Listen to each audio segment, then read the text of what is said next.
When they got to showtime, as they say, or show day, they'd done the rehearsals all day, but Hogan showed up with Beefcake, I guess, and Jimmy Hart. They showed them walking in 2 hours before showtime. And Hogan's got the glasses on, but this is the famous black eye day.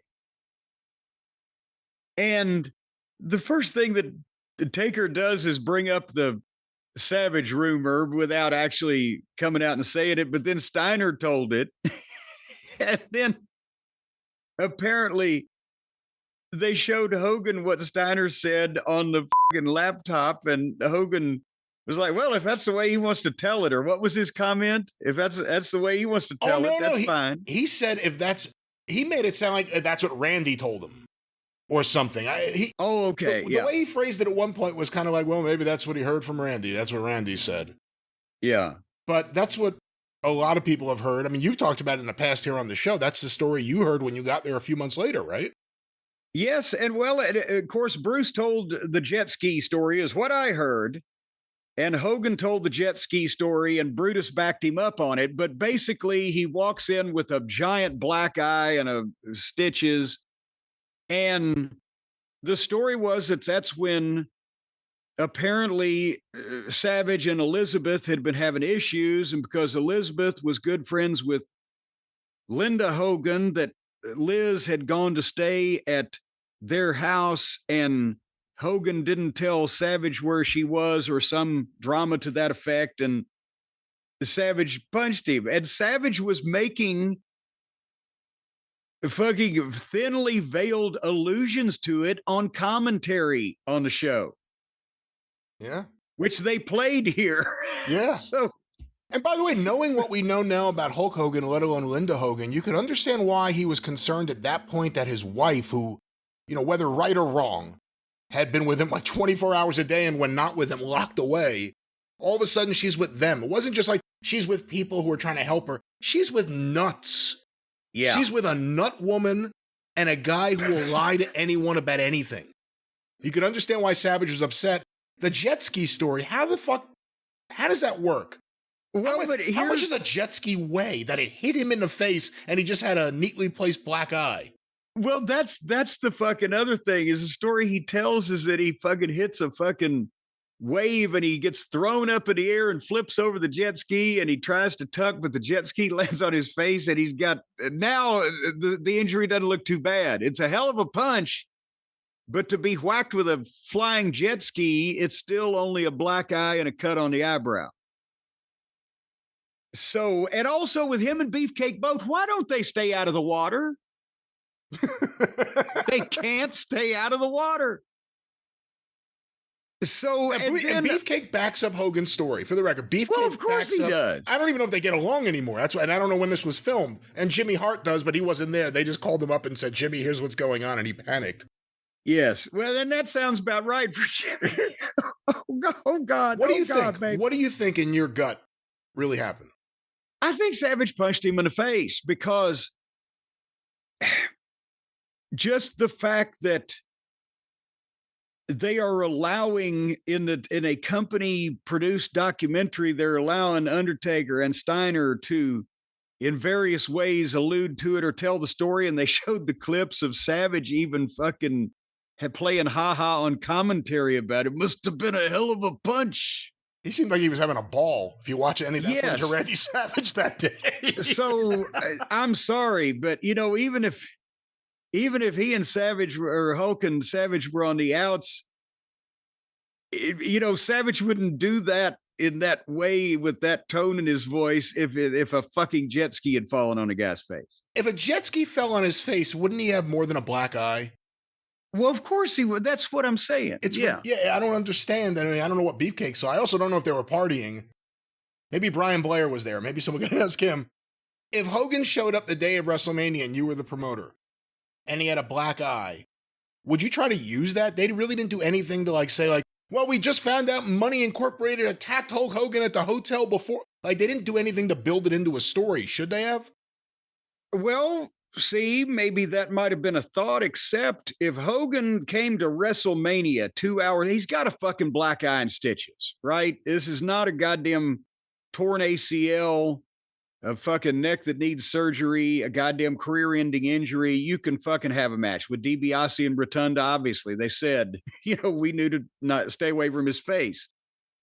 But if he came in 2 hours beforehand with his emotional support group, he was probably giving Vince some shit already about the whole thing. And I'm sure that part of this led into the goddamn finish they did that night, probably. But no, it's not like that he was ever in danger of not being allowed to or not being able to work. And the story he said where he fooled the fucking commission doctor. Yeah, we shot an angle doctor, fake stitch. A doctor knows what stitches look like.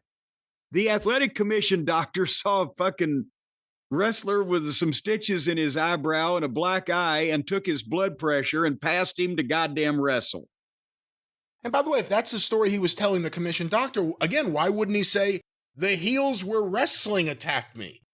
Why would he out of nowhere go, the Macho Man hit me, we're going to do something together? Yeah, we're going to do something together. Yeah, so, yeah. But and also, the doctor wasn't fooled. The doctor didn't need to be fooled because the athletic commission, they take your blood pressure and make sure you're breathing.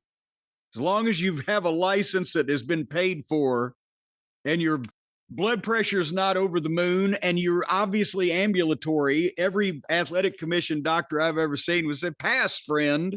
Yeah, with all due respect to the Nevada State Athletic Commission, I'm sure Caesar's Palace said, you're going to pass Hulk Hogan, right? Yeah. Caesar's Palace, Caesar and Cleopatra, who wants to upset them? So, and the guy who owns Caesar's Palace literally was saying, I want a Hogan title win. Or when is Hogan going to win the title? He was expecting it months in advance. Yeah, there were some clues there and I think Hogan smelled that. Poor advance. Probably the fucking Caesar's Palace guys on Vince about, what about Hulk? And Hulk can say, oh, hey, Vince, you're going to Vegas. It all came together perfectly. But anyway, they had the tag match, and I get, was that Beefcake's last match in the WWF? I thought he was there after that, but he made that comment. Is he can't remember? I can't remember if he went on the European tour. It may have been his last match. Remember, right around that time, well, you wouldn't know this, they showed the photo of it, a Hasbro figure for Brutus Beefcake, and they cut it from the line. They replaced it with another Tatanka, I believe. So, I mean, it's sad the barber got cut.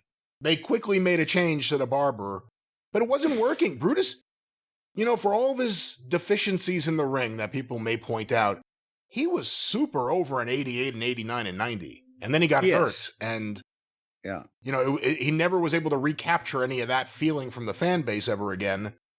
And this whole thing with him and Hogan it felt out of place. And Hogan also, they didn't even point it out here. Hogan wasn't half his size, but he was a lot smaller here than he had ever been on WWF television. Well, because he had gotten smaller to try to do real movies, right? That's what The Rock did that. Why was it that for years, all the agents would tell the guys that got into the movies almost specifically because they looked like that to not look like that? Because unless you're The Rock, where are you going to get all these action roles? Even Cena is slimmed down now. I don't know if Cena just wants action roles. I think a lot of these guys want to break away from. The Rock still wants to break away from that. He did try to. When he first went to Hollywood, remember he was in the, what was the sequel to Get Shorty? Oh, I forget the name of it now. He was in the sequel to Get Shorty. He played a gay character, because that was a big deal at the time.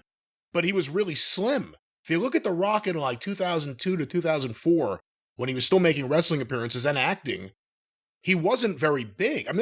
Naturally he's a big guy, but he wasn't very defined. Yes, for him in terms of the range of his life. Yeah, so now he has been able to make the fact that he's the gigantic Dwayne Johnson into his selling point.